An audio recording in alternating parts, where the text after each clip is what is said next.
Today, Circuit Attorney Gardner, Congresswoman Bush, and myself visited both the CJC downtown as well as the workhouse. We talked to detainees in both facilities. We toured several places within both facilities. And I think I speak for all three of us by saying we were very disappointed and shocked and frustrated by what we saw. I stand committed to the promise that I made when I was running for office.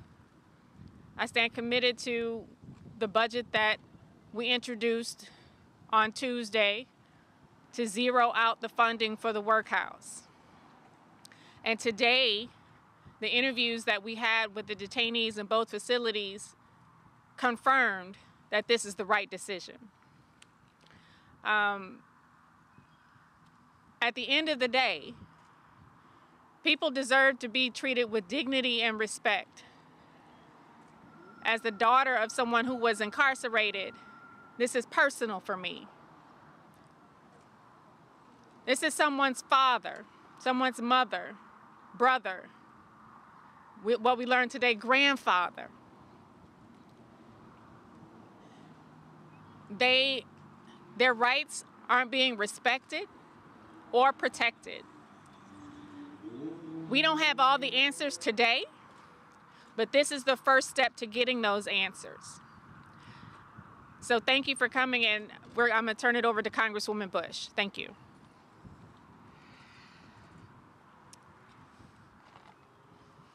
I'd love to say good afternoon, but I don't have that in me right now.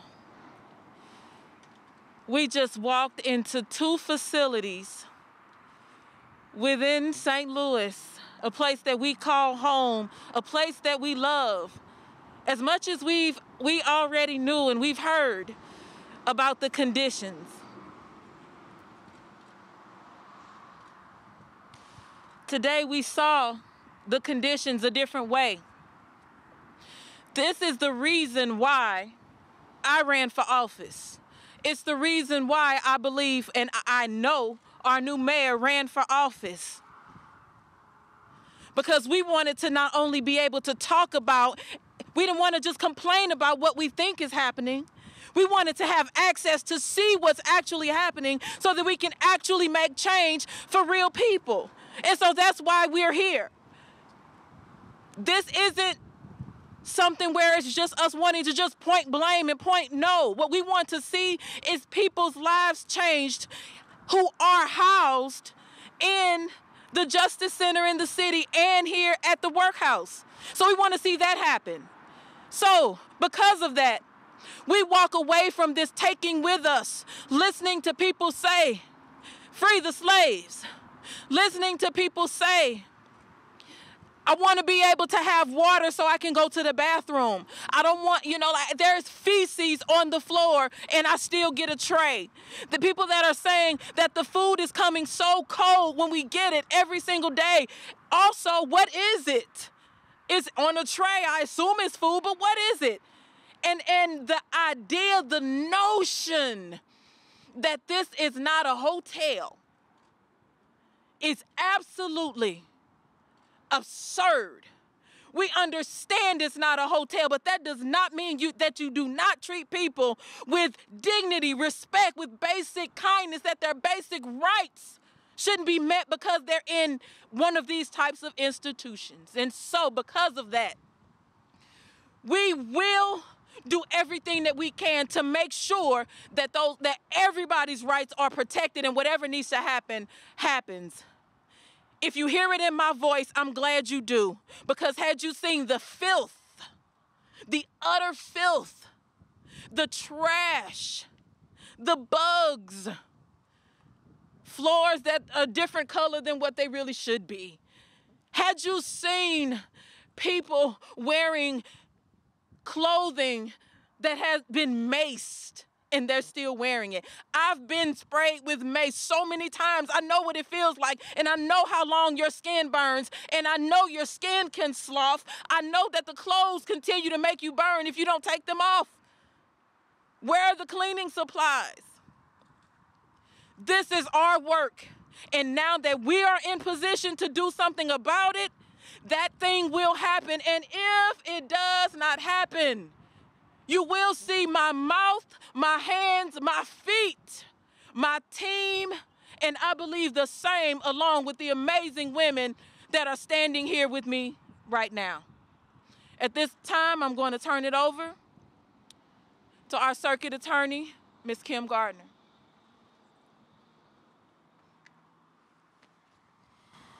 As the circuit attorney for the city of St. Louis, I'm very disturbed by the conditions, the basic human rights that people who are held not at their will, but they are held in conditions that are deplorable.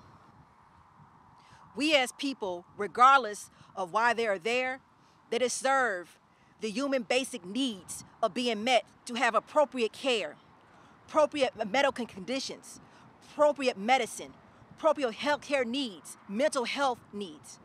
And what I want to say as the circuit attorney of the city of St. Louis, I am glad that we have a new mayor that now going into this facility, not as just a visitor, but actually seeing the true conditions that we all know existed before we were here. We all know the conditions that have been here for over 100 years, but actually have people that are willing, with this open investigation that we have, actually turn over the documentation needed to make the needed changes so we can hold people accountable.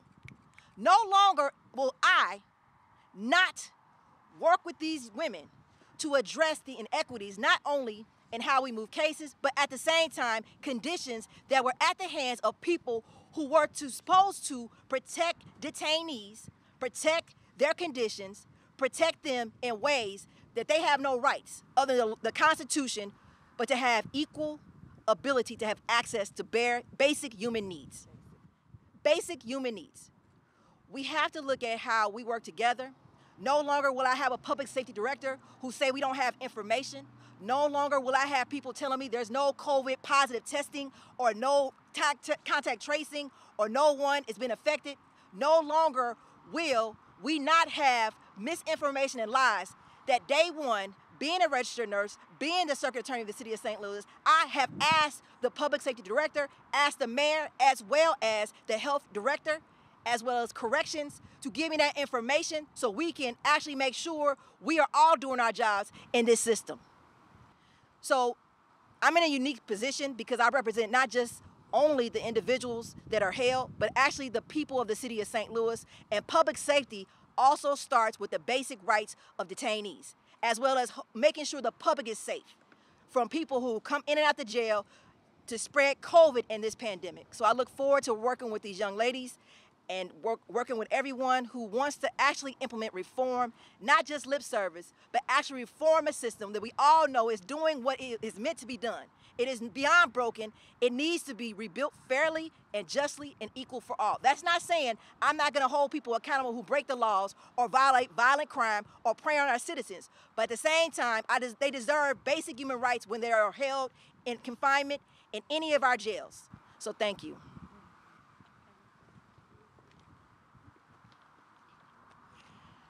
Hello, my name is Kayla Reed. I'm the Executive Director of Action St. Louis. Action St. Louis is one of the organizations that has called for the workhouse to be closed over the last 3 years, along with Arch City Defenders and the Bell Project St. Louis.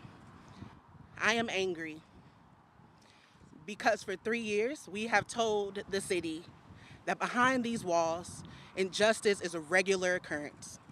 Behind these walls, we are denying the humanity and the decency and the rights of hundreds of individuals. The majority of them are Black. The majority of them come from the zip codes that have been long divested, long ignored, and they are being actively mistreated while being denied their rights to a fair and speedy trial. People are being held on a multitude of cases and have been sitting here for months and years. I heard a story of a man who said his son was saving his allowance to try to bail him out of jail. A child knows that we should do better than what we are doing today. We are failing. The criminal legal system in this city is failing. The courts are failing. People are being held for months before they're indicted for months before they see a judge, for months before they have any sort of relief to get home to their families, and their families are actively suffering. We are not making or prioritizing safety. We are perpetuating harm. And today we got to see it face to face. People who are afraid of retaliation stood and sat in front of us, and they told us the stories, how they are maced and left in their clothes, how they were witnesses to the uprisings downtown and are still wearing the same undergarments from the day that they were transferred months ago. This is egregious. These are human rights violations, and it must stop. I am heartened by the fact that our new mayor and our congresswoman take this seriously. But for 3 years and for 3 decades before that, Black St. Louisans have said the same thing. We have to do better. Locking people in cages, denying them their rights is not justice, it does not equate safety, and it is not moving the city forward. We have to look at this structurally, and we have to make the right investments. We are setting money on fire behind us. We are wasting it. We are throwing it away, and it is not keeping our city more safe. These folks were locked up when the 200 murders happened. They are not perpetuating the violence, and they are being harmed. They are people. They are families. They have loved ones, and they deserve better. And I hope that everything that has been promised to the people of St. Louis is maintained. I have faith in Mayor Jones that she will close this jail, but it's not just this jail. We went to CJC too. We have more work to do. But in this city, we cannot forget about the folks once they get thrown into these buildings. They are still citizens, they are still residents, and they are still our families. And their loved ones deserve to know that the city at all times cares for all people. And that is our work. All right, we're gonna, in respect for everyone's time, we're gonna take one question from each person going this way. So do you want to start? Okay, Mayor, what's the timeline for when all the detainees will be out of? Well, we have a personal timeline in my office to close the workhouse within the first 100 days. What's the status on the renovations that are happening at the CJC right now? Will it be ready to take, more detainees? We did see a floor that the locks were changed and upgraded, but they still have more work to do. We approved to send some more money to the CJC this past week to continue that project. What did you see today that makes you feel that this building is impossible to save through, say, renovation and reform or anything else? We don't need 2 jails. Because they are holding the majority of the people we saw today in both facilities are Black, and we don't need 2 jails. We need to move people through the system. We need to find alternatives to jails for some of the offenses. We need to help the circuit attorney with her diversion program so they never see the inside of a jail. So we need to lead with prevention and not arrest and incarcerating. Okay. Two-part question. What were some of the most alarming things that you saw today at both of the institutions, and how do you address the employees, aka officers, that are working in those facilities who have kind of perpetuated that behavior? I think one of the there were several, but one of the most alarming things that I was told was how they're being fed. They don't know. It's like mystery meat, or rat something. Yeah, rat back, or is what they called it. Who wants to eat that? And I think the second thing was the medical treatment that they're not receiving. We hear one story from the medical providers, and we hear a totally different story from the detainees. And the truth is somewhere in the middle.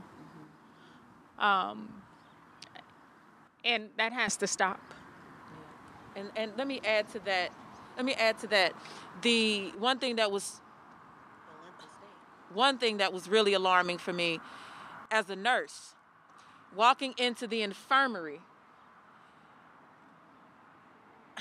I would love to, you would think that the infirmary is the place where I'm going to go because I need medical treatment. So there are going to be things set in place to at least help me to not become more sick. It's probably the cleanest place in the building, other than probably executive offices. Well, that wasn't the case.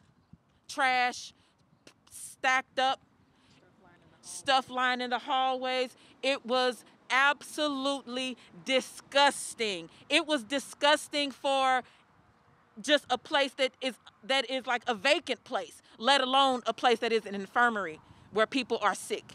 They knew you were coming. Are you a little concerned? They cleaned up. What you saw was they cleaned it up? Yes. Yeah, the inmates told us that they only cleaned up because they knew that we were coming.